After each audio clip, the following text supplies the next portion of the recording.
मां गंगा, माता अंबिका भवानी आ बाबा हरिहरनाथ के ई पवित्र भूमि के हम प्रणाम करत बानी।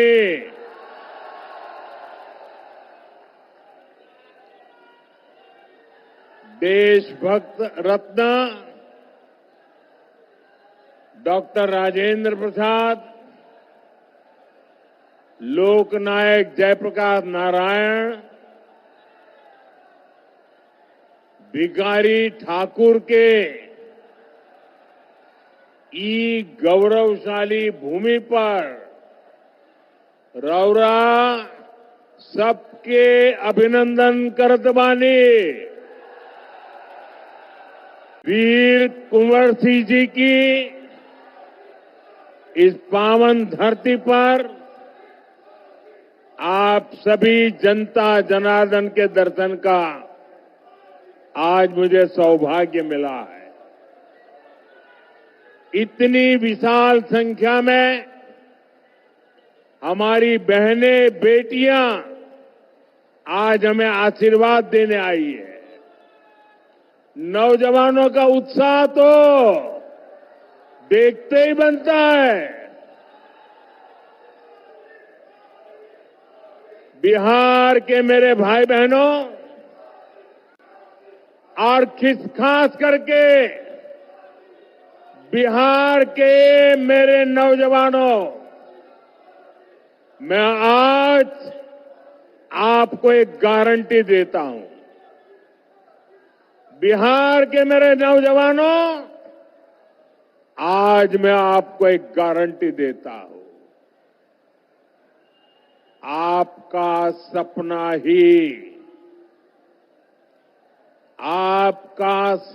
ही मेरा संकल्प है।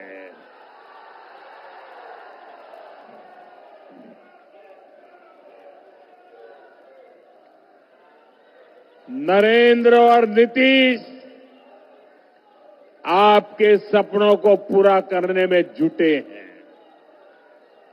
बिहार में सुशासन से समृद्धि की यात्रा अनवरत चलती रहे, इसके लिए भाजपा एनडीए के इन सभी साथियों को विधानसभा जाना जरूरी है।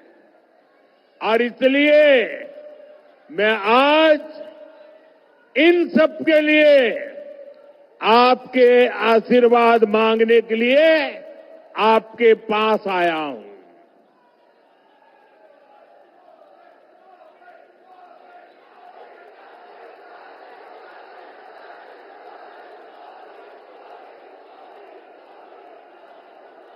मेरे पुराने साथी,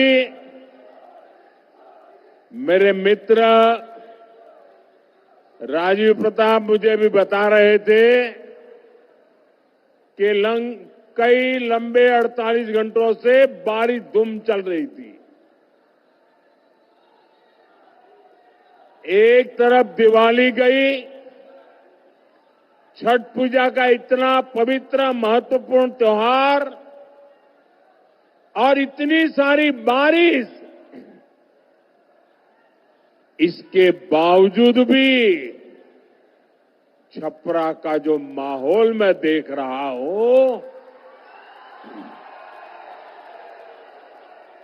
वो यही कह रहा है, फिर एक बार एनडीए सरकार, फिर एक बार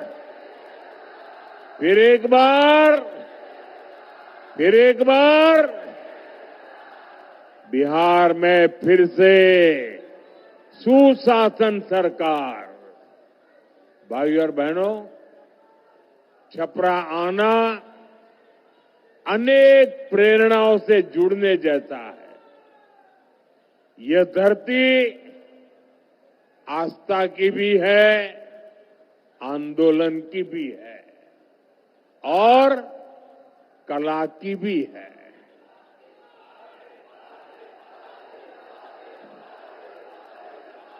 इस मिट्टी में जादू है जो शब्दों को भी जीवंत बना देती है। भिखारी ठाकुर जी ने इसी मिट्टी की महक समाज के संघर्ष और लोक जीवन की पीड़ा को गीतों में पिरोया था। भोजपुरी और समाज की जो सेवा उन्होंने की वो आने वाली हर पीढ़ी को प्रेरित करती रहेगी। साथियों, मैं भी पूर्वांचल का सांसद हूं।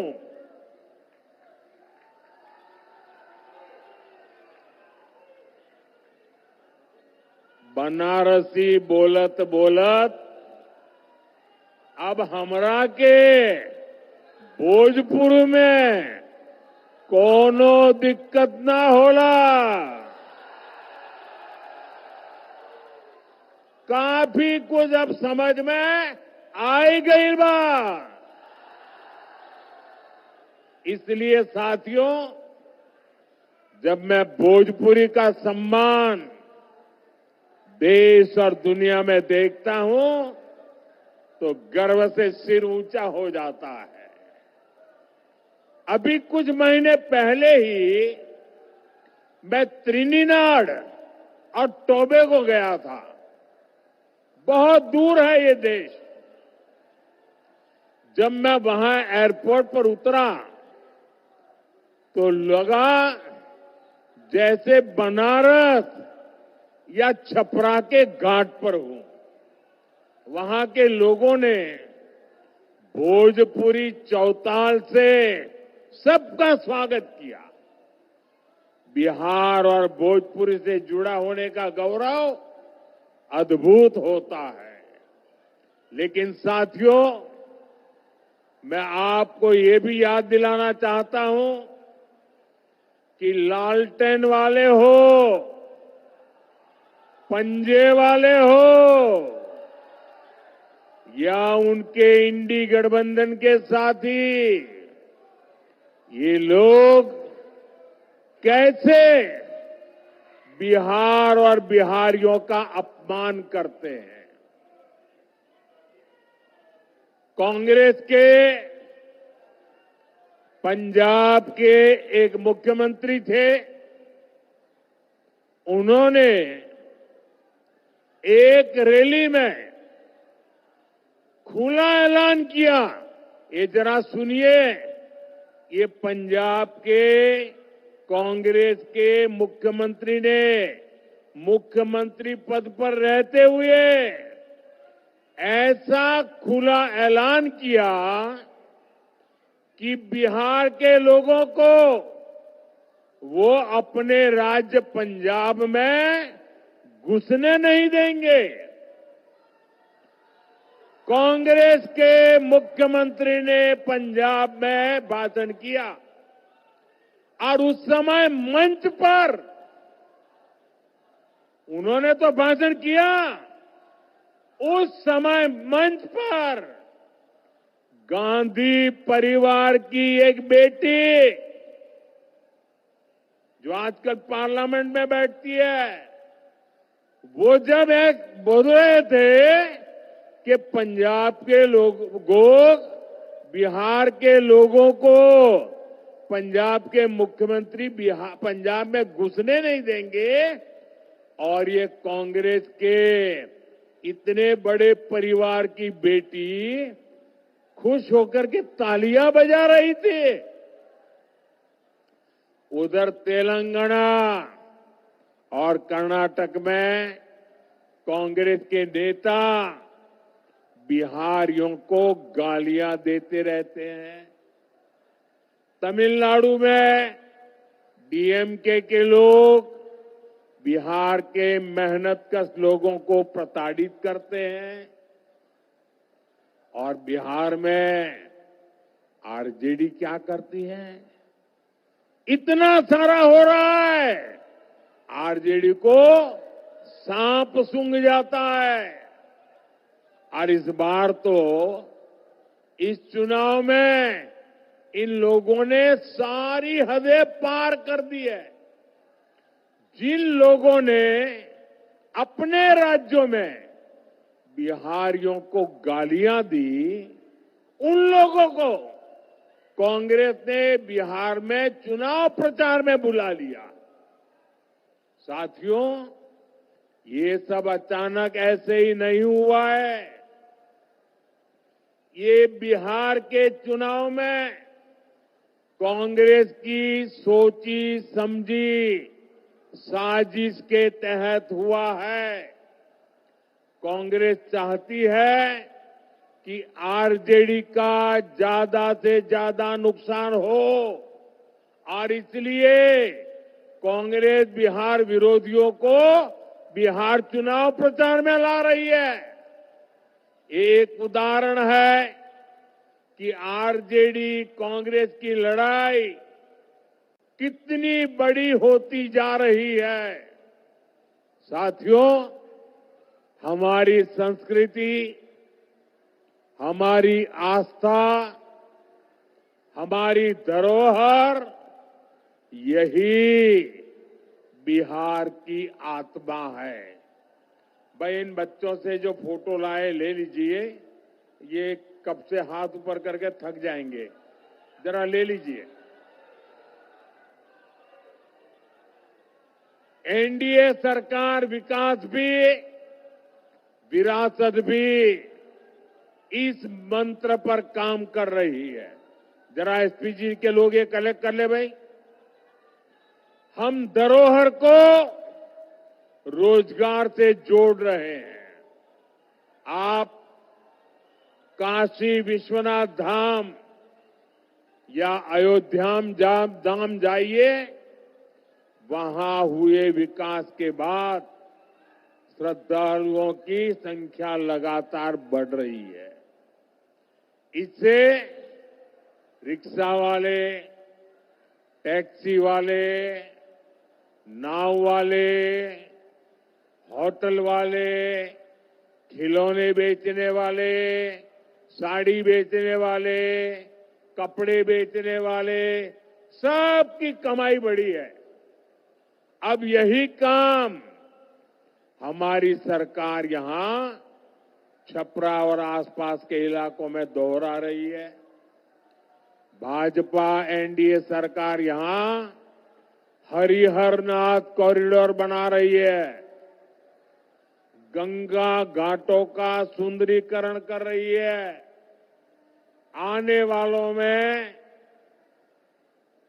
वाले सालों में यहां श्रद्धालुओं के लिए अद्भुत सुविधाएं होगी और साथ ही पर्यटन आधारित रोजगार के नए अवसर भी बनेंगे।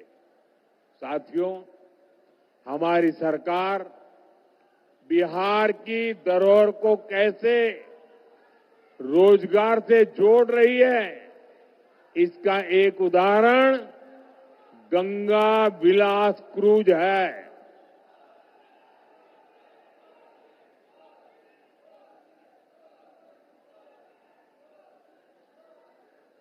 भाई, आपका प्यार मुझे मंजूर है, लेकिन मुझे बोलने तो दीजिए। आपका उत्साह मेरे सर आंखों पर।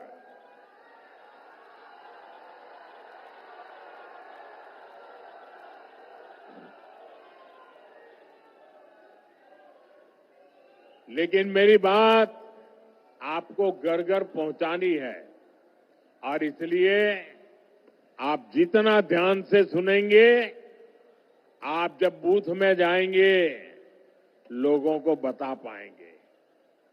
साथियों, एक क्रूज चलती है, गंगा जी पर चलने वाला एक क्रूज बनारस से बिहार होते हुए बंगाल तक जाता है। आजकल ये क्रूज अभी मुंगेर के आसपास के इलाके में गंगा की लहरों के साथ चलने वाला ये जहाज बक्सर से विक्रमशिला तक बिहार का गौरव दुनिया को दिखा रहा है। नदी के तट पर हमारी संस्कृति कैसे पली बढ़ी, उसके दर्शन होते हैं। साथियों, हमारी डबल इंजन सरकार बिहार के तीर्थों और धरोहरों की भव्यता को आधुनिक सुविधाओं से जोड़ रही है।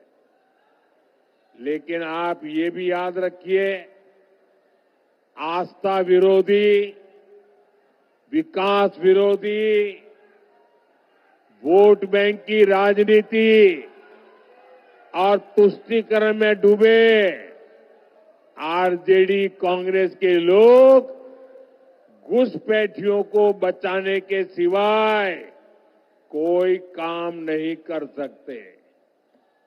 घुसपैठिए उनके माए बाप बन गए हैं। उन्होंने अपनी पूरी राजनीतिक ताकत घुसपैठियों को बचाने में लगाई हुई है।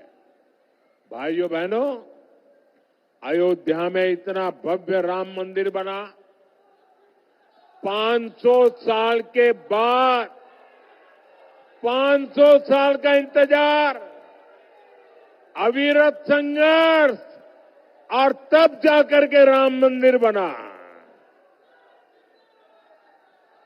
और आप तो गर्व से कह सकते हैं कि छपरा की एक बेटी स्वाति के भजन से दुनिया गूंज उठी थी।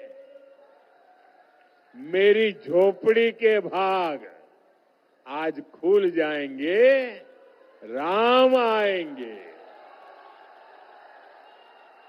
कितने सुंदर बोल है, मेरी झोपड़ी के भाग आज खुल जाएंगे, राम आएंगे। और प्रभु श्री राम के दर्शन के लिए लाखों लाख लोग अयोध्या चल पड़े। लेकिन साथियों, आरजेडी कांग्रेस के नेताओं को राम मंदिर के निर्माण से भी परेशानी है। आपने कभी सुना, अरे बेटे रखो, मैं आप लाई हूं, अच्छी बात है, कोई ले लेगा, देख लिया बेटा, आप बैठो, आप जरा वो किताब ले लीजिए भी, वो बच्ची किताब लेके आई है, वो किताब ले लीजिए, पहुंचा दीजिए।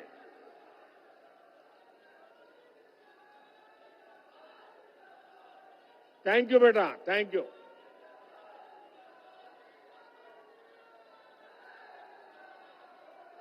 आपने कभी ये आरजेडी वालों को, कांग्रेस वालों को राम मंदिर जाते देखा क्या अयोध्या में? नहीं, क्योंकि उन्हें डर है कि अगर वे अयोध्या में प्रभु श्री राम के दर्शन कर लेंगे तो उनकी वोट बैंक नाराज हो जाएगी, तुष्टीकरण का गणित बिगड़ जाएगा, एक घुसपैठिए उनके माथे पर चढ़ जाएंगे। साथियों, पिछले साल जनवरी में प्राण प्रतिष्ठा के बाद से राम मंदिर के दर्शन के लिए 6 करोड़ 65 लाख से ज्यादा लोग अयोध्या जा चुके हैं। यानी करीब 2.25 करोड़ लोग अयोध्या गए हैं। देश विदेश के लोग वहां पहुंचे हैं। देश के कोने कोने से गरीब, दलित, पिछड़े, हर कोई रामलला के दर्शन के लिए गया है। और अब तो जब रामलला के दर्शन के लिए जाते हैं ना, तो निषाद राज के दर्शन होते हैं, वाल्मीकि जी के दर्शन होते हैं, सबरी माता के दर्शन होते हैं। लेकिन भाइयों और बहनों, आरजेडी कांग्रेस के लोगों को विदेश में घूमने की फुर्सत है, लेकिन 500 साल के इंतजार के बाद जो भव्य मंदिर बना, उसे देखने की इनकी इच्छा नहीं होती है। जो लोग आपकी आस्था का सम्मान नहीं कर सकते, वो कभी भी यहां आस्था के स्थलों का विकास नहीं कर सकते। और आप लोगों ने कल ही देखा है कैसे आरजेडी कांग्रेस ने छठी मैया का भी अपमान किया गया है। साथियों, बिहार का ये चुनाव यहां के नौजवान बेटे बेटियों के भविष्य के लिए जो पहली बार वोट देने जा रहे हैं, उनके लिए बहुत महत्वपूर्ण है। मैं सभी नौजवानों से कहना चाहता हूं, सभी मतदाताओं से कहना चाहता हूं, आपको अपने वोट की ताकत पहचाननी है। मेरे नौजवान साथियों, आपके माता पिता के एक वोट की ताकत क्या थी, मैं आज आपको बताना चाहता हूं। आपके माता पिता के एक वोट ने, वो वोट की ताकत ऐसी थी कि बिहार को जंगल राज से मुक्ति दिलाई और बिहार को जंगल राज को बदल करके सुशासन की ओर ले गए। ये आपके पिताजी के वोट की ताकत थी, आपके माताजी के वोट की ताकत थी। अब बारी आपकी है। अब बिहार के नौजवानों का एक वोट सुशासन को समृद्धि में बदलने का अवसर है। और इसलिए मेरे साथियों, आपके माता पिता ने जंगल राज से मुक्ति के लिए वोट दिया था। नौजवानों ने अब सुशासन से आके निकल करके समृद्धि के लिए वोट करना है, विकसित बिहार के लिए वोट करना है। साथियों, बिहार में शायद ही कोई ऐसा परिवार होगा जिसकी आंखों में जंगल राज की कोई न कोई भयावह तस्वीर ना छपी हो। जंगल राज के सबसे बड़े शिकार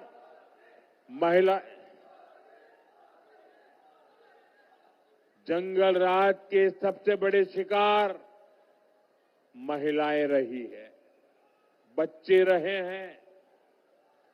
आजकल के युवा जब दलित आईएएस अफसर की पत्नी के साथ जो हुआ था, वो जानेंगे तो शहर उठेंगे। मैं बिहार की बात कर रहा हूं, जंगल राज के समय की बात कर रहा हूं, आईएएस अफसर की बात। और ये 1998 की बात है। उस दलित आईएएस अधिकारी की पत्नी ने राज्यपाल को, गवर्नर को चिट्ठी लिखकर खुलासा किया था कि आरजेडी के गुंडों ने कई दिनों तक उनसे बलात्कार किया था। आरजेडी गुंडों ने परिवार के अन्य महिलाओं को भी नहीं बख्शा था, उन्हें भी प्रताड़ित किया था। साथियों, आरजेडी की सरकार में मुख्यमंत्री कार्यालय भी माफियाओं का कार्यालय बन गया था। सरकार चलाने वाले तक जंगल राज में सुरक्षित नहीं थे। जो खेतों में काम करने वाली माताएं बहनें थी, स्कूल कॉलेज जाने वाली बेटियां थी, उनके साथ हुए बलात्कार के अधिकांश मामले तो आरजेडी की सरकार ने दर्ज तक नहीं होने दिए। गरीबों, दलितों, महादलितों, अति पिछड़ों के लिए तो न्याय के दरवाजे, हर दरवाजे बंद थे। आजकल बिहार में आरजेडी के समर्थक जिस तरह अपने गानों में धमकियां दे रहे हैं, उनमें भी आपको जंगल राज की झलक मिलेगी। साथियों, ये आरजेडी, कांग्रेस, लेफ्ट वाले आजकल उद्योग और फैक्ट्री को लेकर झूठ पर झूठ बोल रहे हैं, लेकिन इनकी सच्चाई भी आज के युवाओं को जानना जरूरी है। साथियों, एक समय था जब मढ़ौरा बिहार का फलता फूलता औद्योगिक केंद्र था। एक गुलामी के कालखंड से ही औद्योगिक सेंटर था और यहां बनता लेमन जूस, ये नई पीढ़ी को पता नहीं होगा। लेमन जूस पुराने सबको याद होगा, मुझे याद है। मैं जब बच्चा था, हमारे गांव की स्कूल में खेलने जाते थे ना, तो हमारे टीचर ये लेमन जूस की एक गोली देते थे। वो लेने के लिए हम इंतजार करते थे, हमें गोली मिलेगी। वो यहां बनती थी। ये बिहार ही नहीं, देश भर के बच्चों की पसंदीदा टॉफी होती थी। मढ़ौरा की लेमन जूस, यहां की चॉकलेट देश भर में सप्लाई होती थी। लेकिन फिर जंगल राज आ गया। रंगदारी, फिरौती, प्रोटेक्शन मनी, आरजेडी के ऐसे भली भांति के गुंडा टैक्स लगते गए। लाल झंडा गैंग ने काम बंद करवा दिया और अंग्रेजों के जमाने में बनी लेमन जूस बनाने वाली मॉर्टन फैक्ट्री बंद हो गई। ये सिर्फ एक फैक्ट्री का उदाहरण नहीं है, ऐसी कई मिलें और फैक्ट्रियां जंगल राज ने बंद कर दी और देखते ही देखते यहां काम कर रहे हजारों लोग बेरोजगार हो गए। उनको पलायन होने के लिए मजबूर होना पड़ा। आपको भूलना नहीं है, आज भी जब उद्योगों से जुड़े लोग, निवेश करने वाले लोग आरजेडी और लाल झंडा जैसे जब सुनते हैं ना, तो आने से 50 बार सोचते हैं, दूसरे राज्य में चले जाते हैं। साथियों, एनडीए सरकार मढ़ौरा के उस गौरव को फिर से लौटाने में जुटी है। मढ़ौरा की रेल फैक्ट्री इसका उदाहरण है। एनडीए की डबल इंजन सरकार के कारण आज मढ़ौरा में बने इंजन विदेशों में निर्यात हो रहे हैं। अफ्रीका के देशों की ट्रेनें हमारे मढ़ौरा में बना इंजन चला रहा है। बिहार में बना इंजन आज दुनिया में काम आ रहा है। मैं आपको विश्वास दिलाता हूं, हमारा मढ़ौरा, हमारा सारण, हमारा बिहार फिर से मेड इन इंडिया की शान बनने वाला है।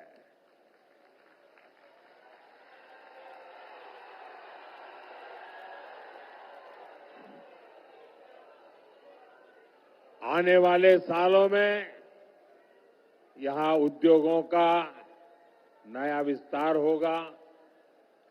बिहार के युवा को बिहार में ही काम मिलेगा।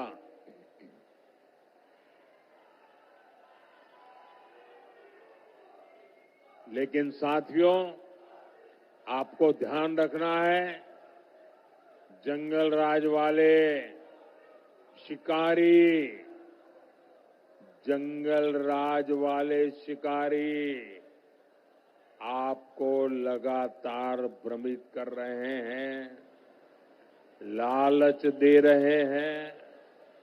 आरजेडी घोषणा, कांग्रेस ने अपना घोषणा पत्र,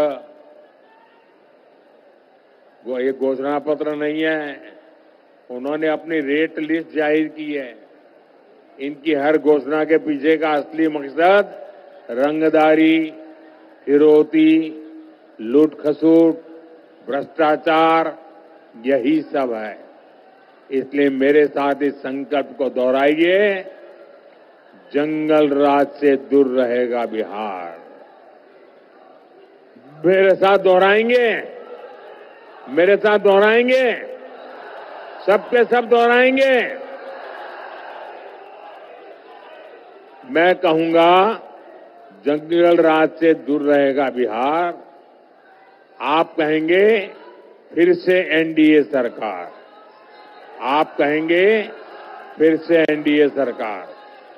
जंगल राज से दूर रहेगा बिहार। जंगल राज से दूर रहेगा बिहार। जंगल राज से दूर रहेगा बिहार। साथियों, मैं देख रहा हूं यहां इतनी बड़ी संख्या में हमारी माताएं बहनें आई हैं। बिहार के विकास में यहां की बहनों बेटियों की बहुत बड़ी भूमिका है। हमारी बेटियां आत्मनिर्भर बने, वे अपना परिवार का भविष्य समृद्ध करें, इसके लिए हम लगातार काम कर रहे हैं। ड्रोन दीदी, जीविका दीदी, बैंक सखी, लखपति दीदी, अनगिनत अभियान, ऐसे कितने ही प्रयासों ने बिहार में बहनों बेटियों को नई ताकत दी है। बिहार की बहनें मुख्यमंत्री महिला रोजगार योजना से भी बहुत खुश है। 1,30,00,000 बहनों के खाते में 10-10 हजार रुपया पहुंच चुके हैं। इस पैसे से वे अपना काम शुरू कर रही है। और मैं आपको एक और बात कहूंगा, जब यहां फिर एनडीए सरकार बनेगी तो मुख्यमंत्री महिला रोजगार योजना के तहत और भी अधिक मदद दी जाएगी। साथियों, बिहार के नौजवानों को रोजगार के लिए भी हमारी सरकार लगातार काम कर रही है। बिहार में भी करीब 2 करोड़ मुद्रा खाते हैं। और आप जानते हैं, ये मुद्रा योजना के तहत बिहार के नौजवानों को कितना पैसा मिला है? ये राशि है, अकेले बिहार की बात मैं बताता हूं, 2,80,000 करोड़।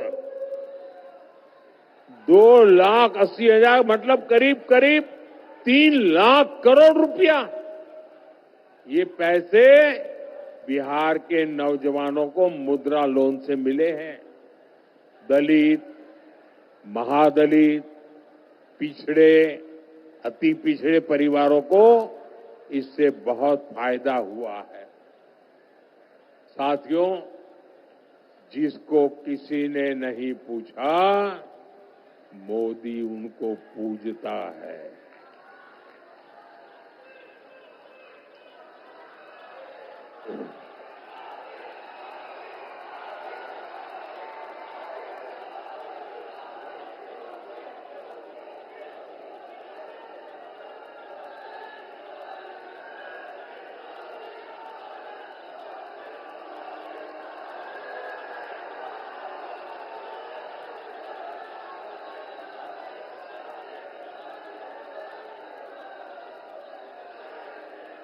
अब आप इजाजत दें तो मैं बोलूं। आपका प्यार इतना है और आपका जुस्सा भी इतना जोरदार है कि मेरी आवाज भी दब जाती है।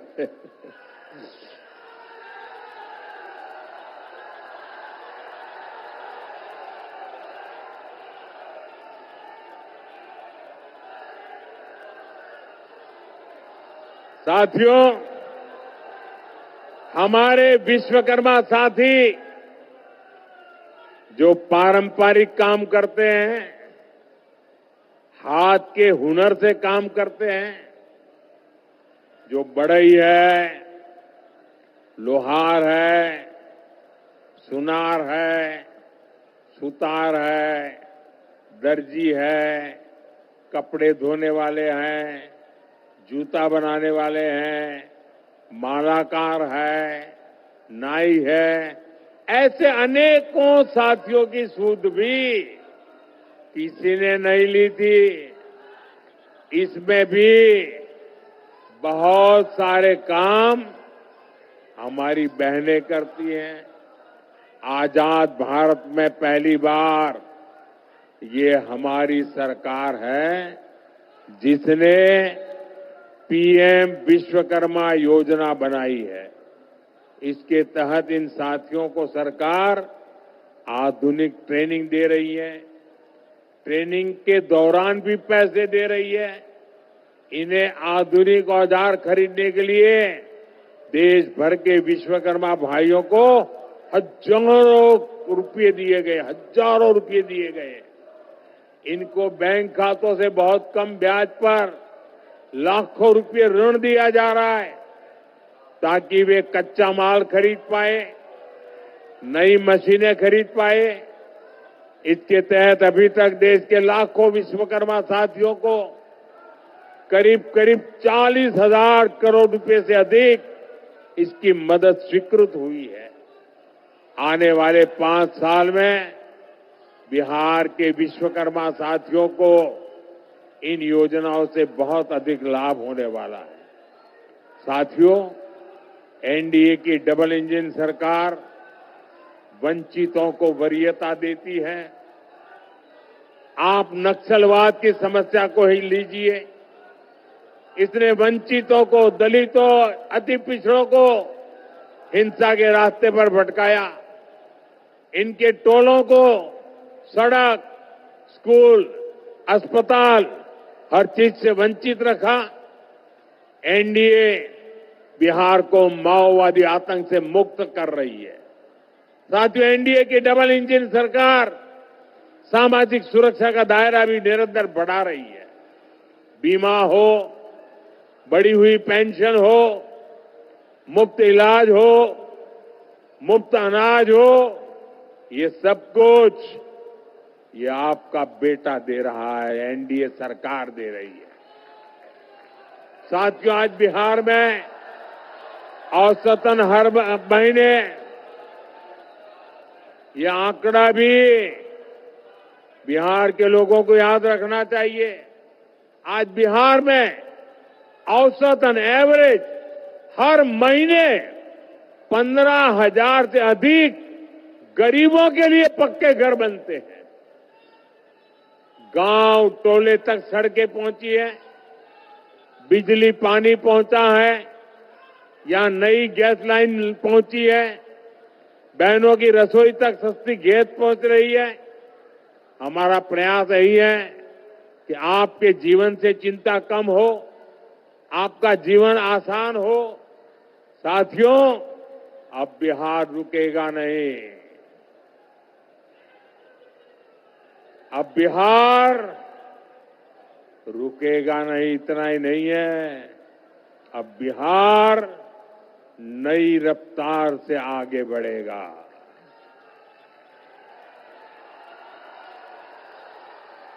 अब मतदान के दिन 6 नवंबर के लिए ज्यादा समय नहीं है। आपको याद है आपके यहां मतदान किस तारीख को है? मतदान की तारीख कौन सी है? मतदान की तारीख कौन सी है? मतदान की तारीख कौन सी है? मतदान के दिन अपना गांव छोड़ करके कोई जाओगे नहीं ना? शादी ब्याह हो तो भी नहीं जाओगे ना? कोई भी काम आ पड़ा नहीं जाओगे ना? गांव में ही रहोगे ना? मतदान करके ही रहोगे ना? गांव के सब लोगों से मतदान करा के रहोगे ना? कब करना है मतदान? कब करना है मतदान? कब करना है मतदान? देखिए, अभी छठ पूजा की वजह से बाहर से जो साथी गांव आए हैं, उनसे भी जरा मेरा संदेश पहुंचाना। मेरा संदेश पहुंचाओगे?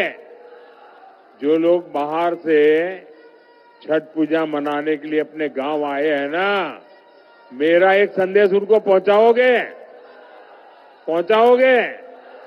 उनको कहना कि मोदी जी ने आपको खास कहा है कि अब छठ पूजा के लिए आए हो परिवार के साथ सबको मिल रहे हो तो 6 नवंबर को अगर आपका यहां वोट है तो वोट देकर के ही जाना। कह दोगे? लेकिन उनको ये भी कहना, जाने की जल्दी मत करना। 6 नवंबर को वोट देकर के भागना मत। उसके बाद जब एनडीए सरकार का शपथ समारोह होगा ना, उसमें भी आना है। क्योंकि ये इस बार का जो मुख्यमंत्री का शपथ समारोह होने वाला है ना, एनडीए के मुख्यमंत्री का शपथ समारोह बहुत खास है।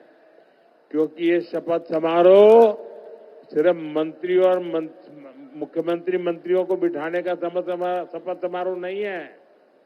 ये शपथ समारोह तो विकसित बिहार बनाने का शिलान्यास है।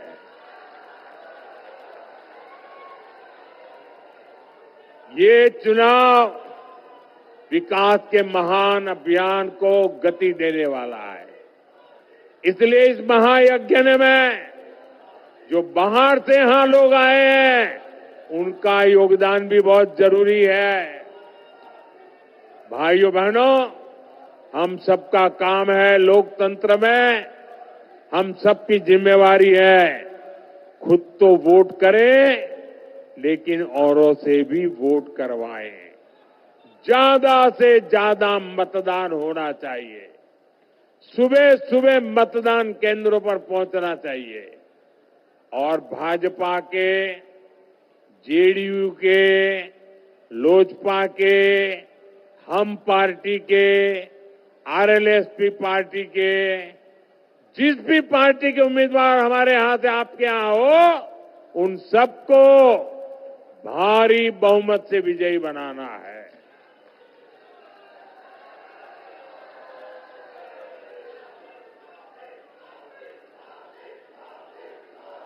मैं मेरे उम्मीदवार जो चुनाव लड़ रहे हैं, उनसे आग्रह करूंगा जरा आगे आ जाए।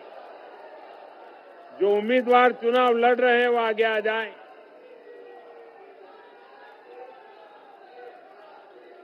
आप सब इतनी बड़ी संख्या में मेरे इन साथियों को आशीर्वाद देने आए हैं। आप मेरे इन साथियों की जितनी ताकत बढ़ाओगे, इतनी मोदी नीतीश की ताकत बढ़ेगी। और इसलिए मोदी नीतीश की ताकत को बढ़ाने के लिए मेरे इन सभी साथियों को आपको वोट देकर के ताकत देनी है, आपके आशीर्वाद देने हैं। मेरे साथ बोलिए, भारत माता की, भारत माता की, भारत माता की। मैं अभी इन लोगों के बीच में जाऊंगा। हमारे रूडी जी भी रहेंगे, हमारे चिराग जी भी रहेंगे, और हम एक फोटो इन सारे उम्मीदवारों के साथ कराएंगे। लेकिन आपसे मेरी अपेक्षा है, आपके आशीर्वाद मजबूती के साथ मिले, एक एक वोट इन लोगों को मिले। बोलिए भारत माता की।